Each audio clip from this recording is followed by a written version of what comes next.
Hello అండి, నమస్తే. Welcome to me food ఎక్స్ప్రెస్లో ఈరోజు నేను చేయబోతున్నాను అద్భుతమైన పుట్నాలతో హల్వా ఆర్ బర్ఫీ. సూపర్ అంటే సూపర్ ఉంటుంది. ఇంగ్రీడియంట్స్ ఒక్కసారి చూడండి. పుట్నాలు, జీడిపప్పు, ఎండు కొబ్బరి, యాలుక, పాలు, బెల్లం, నెయ్యి. ముందు ఏం చేస్తానంటే ఒకటే డిష్లో అన్నీ అయిపోవటానికి అని చెప్పి కొంచెం నెయ్యి తీసుకొని దీనిలోకి ఒక 10-12 జీడిపప్పులు ఇట్లాగా వక్కలు చేసినాయి. అండ్ కొంచెం ఎండు కొబ్బరి ముక్కలు, కొంచెం ఇన్సెన్స్, ఒక చిన్న ముక్కని సన్నగా కట్ చేస్తే సరిపోతుంది. తొందరగా మాడిపోతే జీడిపప్పులు. టేక్ కేర్ అండి, నెయ్యే కాబట్టి సిమ్లో వేయించుకోవచ్చు. చాలా సింపుల్ స్వీట్. వేగని చాలు. ఈ వేడికి ఇంకొంచెం యాడ్ అవుతుంది. మనం దింపేసినాక కూడా కొంచెం కలర్ వస్తుంది. తీసేస్తున్నాను నేను అన్నీ. కిస్మిస్ ఉంటే వెయ్యండి. నేను పెద్దగా దీంట్లో కిస్మిస్ ఇష్టపడను, నాకు కరకరానే ఇష్టం స్వీట్లోకి. సో ఇప్పుడు మిల్క్ అండి, కొంచెం మిల్క్ తీసుకుంటున్నాను.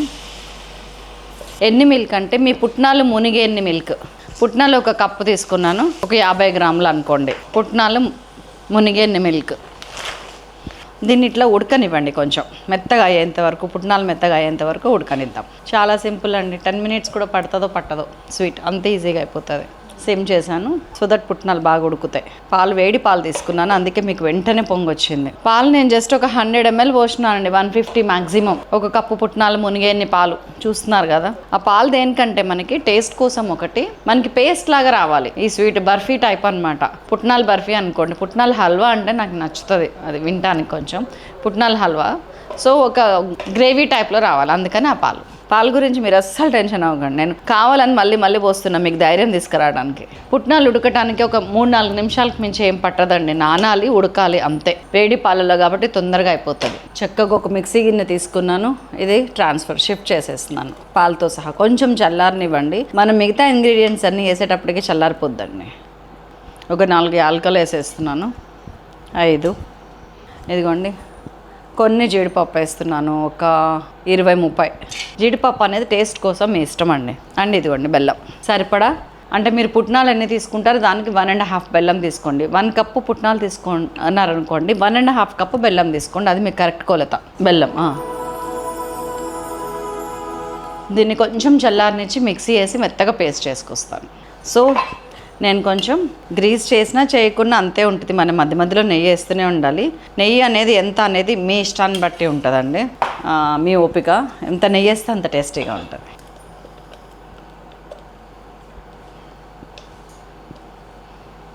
సిలికాన్ స్పాచులా వల్ల ఉపయోగాలు మొత్తం తీసేసాను, చెయ్యి పెట్టకుండా. సో నేను ఒక సిలికాన్ స్పాచులా ఆర్ చెక్క గంట తీసుకోండి. దీన్ని ఇట్లా కలిపెడుతూ ఉండండి నెయ్యితో పాటు. కొంచెం సేపు సిమ్లో, కంప్లీట్ లో ఫ్లేమ్. ఎక్కువ నెయ్యి కూడా పట్టట్లేదు చూడండి, అప్పుడే లేచి వస్తేనే అంటుకోకూడదు అంతే. మధ్యలో పుట్నాలు ఉన్నా కానీ అదొక టేస్ట్ అండి.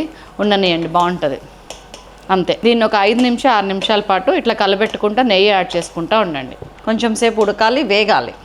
అప్పుడే మనకి నేతి మైసూర్ పాకులో ఒక టేస్ట్ వస్తుంది చూడండి, దానికంటే మంచి టేస్ట్ వస్తుంది.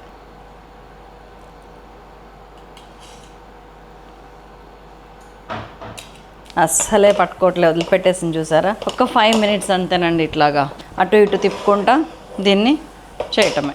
అండ్ దీన్ని ఇప్పుడు ఏం చేయాలి అంటే, ఇదిగోండి మనం కట్ చేసి పెట్టుకున్న, ఫ్రై చేసి పెట్టుకున్న బాదం, జీడిపప్పు వేసుకోవచ్చు. బాదం కూడా మీకు కావాలంటే. నాకు ఇందులో సపరేట్గా బాదం టేస్ట్ ఇష్టం లేక వేయలేదు. నాకు ఓన్లీ ఆ శనగపిండి అండ్ ఈ ఎండు కొబ్బరి ఈ టేస్ట్ ఇష్టం, బాదం టేస్ట్ కన్నా కూడా. మీకు ఇష్టమైతే బాదం, కిస్మిస్, వాట్ ఎవర్ యూ వాంట్ మీరు వేసేసుకోవచ్చు. ఇది ఇక్కడికి అయిపోయింది. మొత్తం అంతా కలిపిసిపోయిందా, చూసుకున్నారా, కట్టేసాను నేను స్టవ్. దీన్ని మీకు కట్ చేసి చూపించాలంటే చల్లారాలి. ప్లేట్లో అడుగున కొంచెం నెయ్యి రాసేసుకుందాం. రాయకపోయినా లేసి వస్తుంది, అది ఏదో పెద్దలు చెప్తారు కదా. జస్ట్ ఒక 1/2 ఇంచ్ అంతే మందం మనకు కావాల్సింది. ఇట్లా ఫ్లాట్గా ఉన్నది ఏదైనా తీసుకోండి. చక్కగా అడుగున నెయ్యి రాయండి. ఏమంటుకోలేదు దీనికి. దీన్ని ఈక్వల్గా సర్దేశాను. ఇది కొంచెం చల్లారగానే మనకి మంచిగా గట్టిపడుతుంది. గట్టిపడగానే ముక్కలు కట్ చేసుకొని బాక్స్లో పెట్టుకొని ఎవరికైనా గిఫ్ట్ ఇవ్వండి. Birthday gift. Very tasty, very yummy. కాజు కత్తులు ఎందుకు పనికిరాదు, తక్కువ దాంతో కంపేర్ చేస్తే. చూడండి, దట్స్ ఆల్ అండి. చేసేస్తారు కదా, హాలిడేస్ కదా, వెంటనే చేయండి. మీ కామెంట్స్ కోసం నేను వెయిట్ చేస్తుంటాను.